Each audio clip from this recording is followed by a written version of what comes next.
हरि बोल, जय हरि बोल, हरि बोल, जय हरि बोल, हरि बोल, जय हरि बोल, हरि बोल, हरि बोल, हरि बोल, जय हरि बोल, हरि बोल, हरि बोल, हरि बोल, जय हरि बोल, हरि बोल, हरि बोल, हरि बोल, जय हरि बोल, हरि बोल, हरि बोल, हरि बोल, जय हरि बोल, हरि बोल, जय हरि बोल, हरि बोल, जय हरि बोल, हरि बोल, जय हरि बोल, हरि बोल, जय हरि बोल, हरि बोल, जय हरि बोल, हरि बोल, हरि बोल,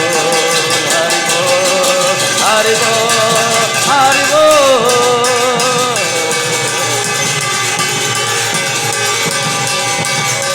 गौर हरि बोल, हरि बोल,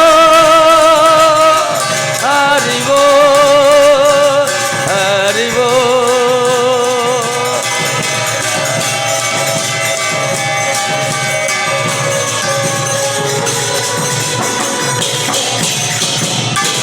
जैसे श्री गुरु गौरांगांधरी का गिरधारी राधा कुंज पेरी राधा माधव सरकार की जय।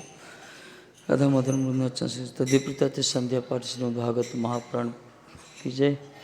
बादरण व्यासदेव महाराज सुखदेव गोस्वामी परिचित महाराज बलदेव दर्शन विष्णु भट्ट ठाकुर सिद्धेश्वर स्वामी की जय। जय जय नामाचार्य श्री दर्शन नरोत्तम दास ठाकुर महाराज जी तदिस्व आविर्भाव तिथि महापुरुष दिवस की जय। लोकनाथ गोस्वामी महाराज जय। जय विष्णुपाद गुरुदेव पतित पावन परमहंस पराचार्य वत्सल भक्ति प्रिय से महल भक्ति सिद्धांत शक्ति गोस्वामी प्रभुचार्य सनातन भट्ट रघुनाथ शिव गोपाल भट्ट दास लोक से वृंद की जय। सबंध सपरिकर सपस्त प्रभुपाद पृष्ठ नामाचार्य श्री दास ठाकुर जी श्री राधा रानी बरसाने बलि बरसाना धाम जी हरि नाम जी। जय खीरचरा गोपीनाथ महाराज की जय। पंचलिंगेश्वर महादेव की जय। जगन्नाथ जी की जय। जय जय श्री राधे।